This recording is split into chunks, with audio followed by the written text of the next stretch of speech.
తెలుగు సినీ నటుడు మంచు మనోజ్ తన కొత్త చిత్రం భైరవం ప్రమోషన్స్లో ఆసక్తికరమైన విషయాలను వెల్లడించాడు.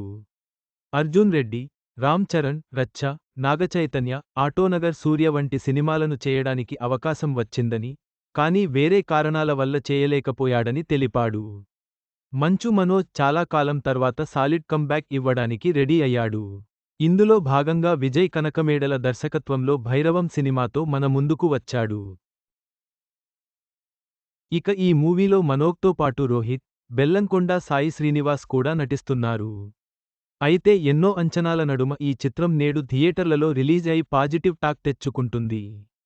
అయితే తాజాగా ఈ సినిమా ప్రమోషన్స్లో భాగంగా మంచు మనోజ్ ఓ ఇంటర్వ్యూలో మాట్లాడుతూ అర్జున్ రెడ్డి, రామ్ చరణ్, రచ్చ, నాగ చైతన్య, ఆటోనగర్ సూర్య లాంటి సినిమాలను మిస్ చేసుకున్నా అని తెలిపారు.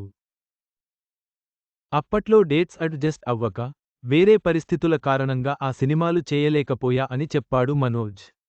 ప్రస్తుతం ఇందుకు సంబంధించిన వీడియో నెట్టింట వైరల్గా మారగా, అర్జున్ రెడ్డి సినిమా మనోజ్ చేసి ఉంటే ఇప్పుడు మనోజ్ రేంజ్ మరో లెవెల్లో ఉండేది అని నెటిజన్స్ కామెంట్స్ చేస్తున్నారు. మంచు మనోజ్ మిస్ అయిన సినిమా అవకాశాల గురించి చేసిన వ్యాఖ్యలు సోషల్ మీడియాలో చర్చనీయాంశంగా మారాయి. అర్జున్ రెడ్డి, రచ్చ, ఆటోనగర్ సూర్య లాంటి సినిమాలు ఆయన కెరీర్ను మరింత ఎత్తుకు తీసుకెళ్లేవి అని నెటిజన్లు అభిప్రాయపడుతున్నారు.